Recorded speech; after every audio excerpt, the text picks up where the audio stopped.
Finally अब आ गई है वो घड़ी जब मैं अपनी साजन की ओर चली जा रही हूँ। और इधर बहुत सारा मैश हो चुका था क्योंकि जो मेरा जो फुल वाला डेकोरेशन वाला जो होता है, जो भैया लोग ने चुंदरी पकड़ा है, वो लास्ट मोमेंट में कुछ कन्फ्यूजन की वजह से नहीं आ पाया, तो हमने मम्मी का ही चुंदरी यूज़ कर दिया जो कि मम्मी कन्यादान में यूज़ करने वाली थी, और वो भी शुभ ही माना जाता है। और आकाश ना मेन टाइम पे वो होटल चला गया था और वो रास्ता गुम गया था और मुझे बिल्कुल भी उसके बिना जाने का मन नहीं हो रहा था। लेकिन क्या हुआ कि 11 ऑलरेडी बज चुके थे, 7 बजे बारात आने वाली थी, सारे गेस्ट आ चुके थे, सब कोई गेस्ट जाने लग गए थे, तो इसीलिए इन लॉज ने बोला ये चीज़ फटाफट करते हैं। तो इसीलिए थोड़ी मैं सैड दिख रही होंगी आप लोगों को।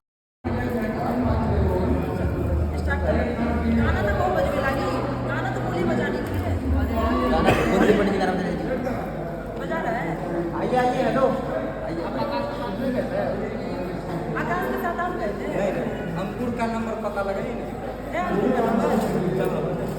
आइए बोले जल्दी से लेकर आए गाना तो बजवाइए ना जाके।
ये तो कुछ आधा अधूरा वीडियो था जो कि मैंने फ़ोन से लिया, तो वो भी इतना मेहनत करके फ़ोन से लिया है, तो वो पहले आप देख लीजिए कैसा क्या था। और अब देखिए रियल पिक्चर कैसे क्या मेरी एंट्री हुई थी।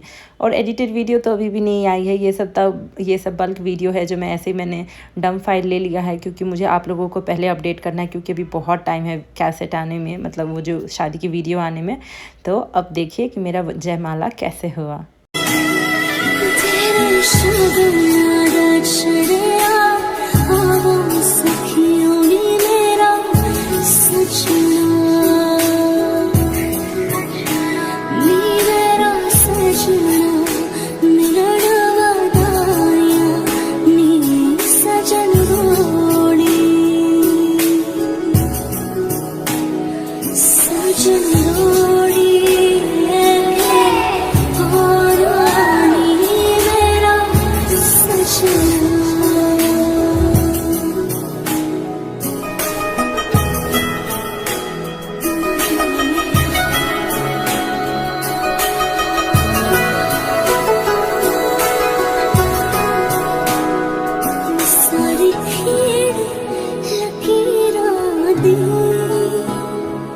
सारी खीड़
सारी खीड़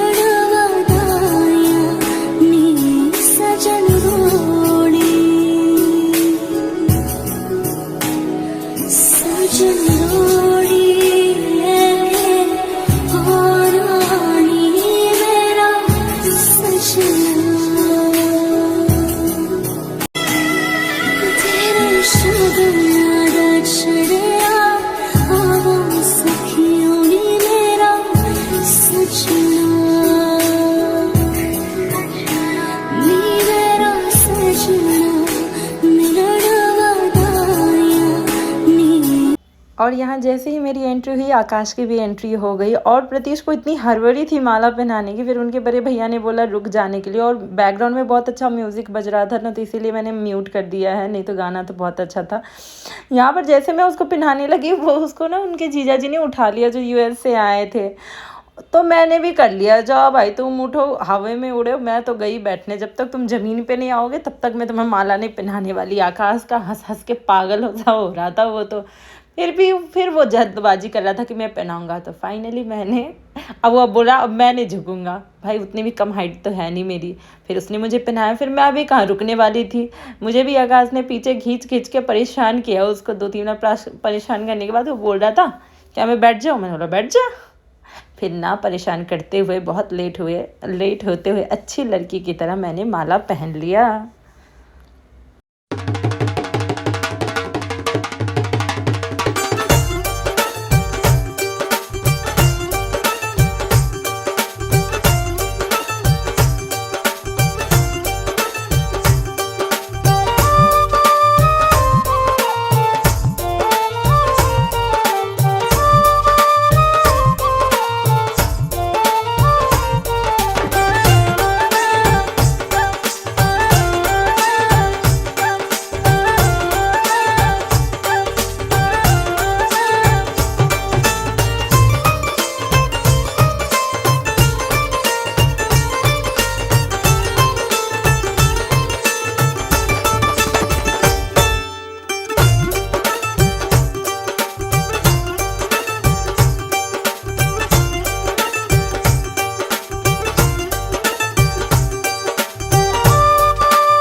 सामने हमारे मिथिला में तो होता है ना कि पूजा की थाली लेके जाते हैं, फिर लड़के को टीका लगाते हैं, चंदन लगाते हैं, मिठाई खिलाते हैं।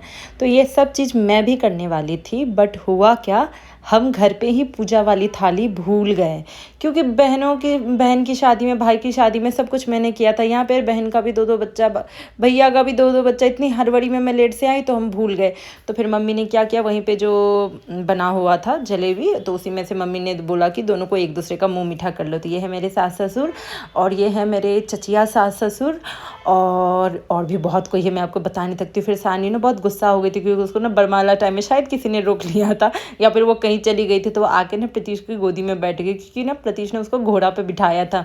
तो मेरे से ज़्यादा ना उससे वो एकदम लाड लड़ा रही थी, वो तो उतर ही नहीं रही थी। फिर सबको आके कुछ कुछ दे रहे थे गाइस, लिटरली। अब यहाँ पे देखो आरब भी वही कर रहा है सीरियसली मैं हंसते हंसते पागल हो गई थी। दोनों बच्चे को संभाल के ना लोग पागल से हो गए थे। पर आरब भी कितना क्यूट लग रहा है ना बेचारा, मेरे दोनों बच्चे गायब ही थे। और जैसे लग रहा है मैं अपनी शादी में ना अंधी हो गई थी, अंधी। मुझे एक भी मोमेंट याद नहीं है गाइस। वो तो ठीक हुआ कि मैंने कैमरामैन से ये डंप फाइल मंगवा लिया, क्योंकि मेरे में तो इतना पेशेंस नहीं है कि मैं 2-3 महीने वेट करूँ वीडियो आने के लिए। उसके बाद ये सारे मेरे मतलब ससुर जी के गांव से आए थे, मतलब ये और मेरे इन लॉज़ भी है, कुछ पापा सबके दोस्त भी हैं। तो एक एक करके सब फ़ोटो क्लिक कर रहे थे। तो हमने यहाँ पे सोचा कि हम बैठ ही जाते, क्योंकि उठ के मेरी सासू ने मना कर दिया कि सबका पाँव छूने की ज़रूरत नहीं है, इतना हैवी कपड़ा पहनी हो थक जाओगी, बस फ़ोटो क्लिक कर लो हो जाएगा। फिर यहाँ पे सबको आके मतलब आशीर्वाद दे रहे थे, क्योंकि एंगेजमेंट में भी लेट हो गया था तो सबसे मिलना हुआ नहीं, शादी में भी वही हुआ, सबसे ज़्यादा उतना मिलना हुआ नहीं। और ये ना मेरे जो मामा ससुर है उनके बेटे की भी शादी होने वाली है, मेरे एंगेजमेंट के दिन ही उनका एंगेजमेंट भी हुआ था। तो उनके तरफ से भी कुछ लोग आए थे जो कि वाराणसी से ही, तो वो उनकी फैमिली है, ये मुझे पता है इतना। और तब तो नहीं पता था, अब पता है। तो ये पापा जी के कुछ दोस्त लोग हैं।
आपको गुस्से में दिख रही होंगी, प्रतीश ने कुछ भी नहीं किया, टचवुड वो बहुत अच्छा है। कुछ लोगों की वजह से मुझे ना बहुत गुस्सा आ गया था कि मैं वहीं पे एकदम कस के उसको डांटना स्टार्ट कर दी, लेकिन ये अच्छी बात नहीं है, लेकिन मैं गुस्सा कंट्रोल नहीं कर पाई।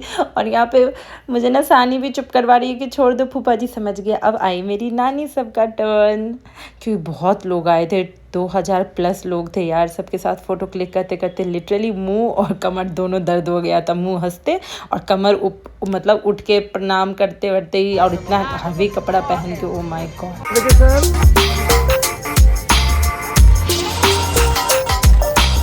ठीक है।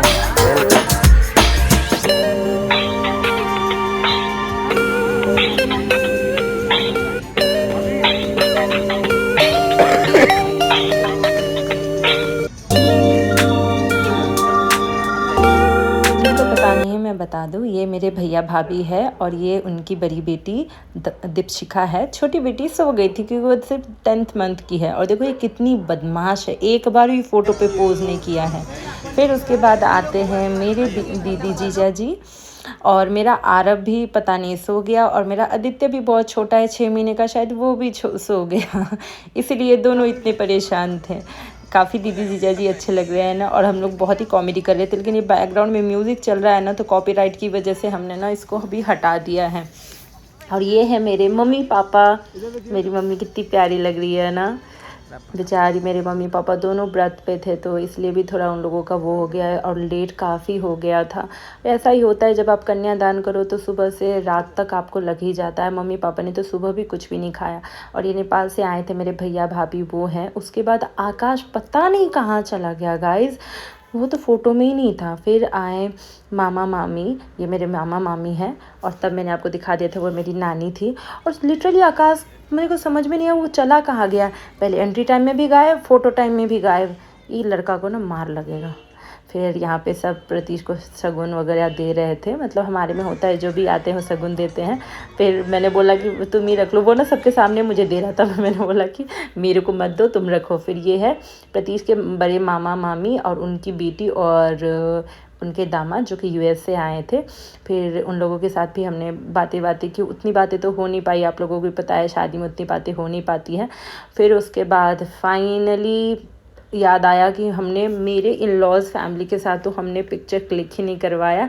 फिर टर्न आया उनका, तो ये है मेरी बड़ी वाली ननद, मम्मी पापा, उनके पति और उनके ये 4 बच्चे। ये भी यूएस में रहते हैं, ये भी यूएस से आए थे। और सेकेंड वाली दीदी का तुरंत बेबी हुआ था तो वो आ नहीं पाई। फाइनली मेरा आरव आ गया, और ये है मेरी संध्या, मामा की बेटी, और ये मेरा आरव। फिर उसके बाद ये प्रतीश के फूफा जी हैं और उनकी बेटियां हैं, उनके बेटे हैं। इनका भी छोटा बच्चा है दीदी का, लेकिन वो भी भग गया। उसके बाद मेरी सासू माँ को मैंने रिक्वेस्ट बोला कि हम 4 का फ़ोटो नहीं हुआ, एक बार क्लिक करते हैं, क्योंकि मंडप के लिए लेट हो चुका था। ऑलमोस्ट 12 बज गए थे, आधे गेस्ट चले गए थे। हमने खाना भी नहीं खाया था अभी तक, और अभी खाना भी खाना बाकी था। उसके बाद फोटोग्राफर ने बोला अब कहाँ, अब तो आपको 90s वाला फ़ोटो लुक देना ही पड़ेगा मैम। तब से आप अपनी मन की करवा रहे थे। मैंने बोला चलो भाई तुम भी ले लो, एकदम प्रॉपर 80s और 90s वाले हमने पोज दिए हैं ना गाइस। अगर किसी चीज़ में कमी लग रही है तो बताना। मैंने तो अपनी तरफ से पूरा 80s और 90s वाला दिया है, और इतना फ़नी लग रहा था ना, मैं आप लोगों को क्या बताऊँ। और जी हाँ, उसके बाद मौसा मौसी छूटे गए थे। प्रतीश की 4 मौसी है, तो ये शायद थर्ड मौसी है, ये सबसे छोटी वाली मौसी है, और मौसा जी है। उसके बाद हमें बोला गया मंडप पे जाने के लिए, पर कैमरामैन हमें बोला कि नहीं आप लोगों का अच्छा फ़ोटो शूट नहीं हुआ है, तो 2025 के हिसाब से हम आपका फ़ोटो शूट कर देते हैं। मैंने बोला भैया अब 90s हो गया, आप मेरा वाला देखो।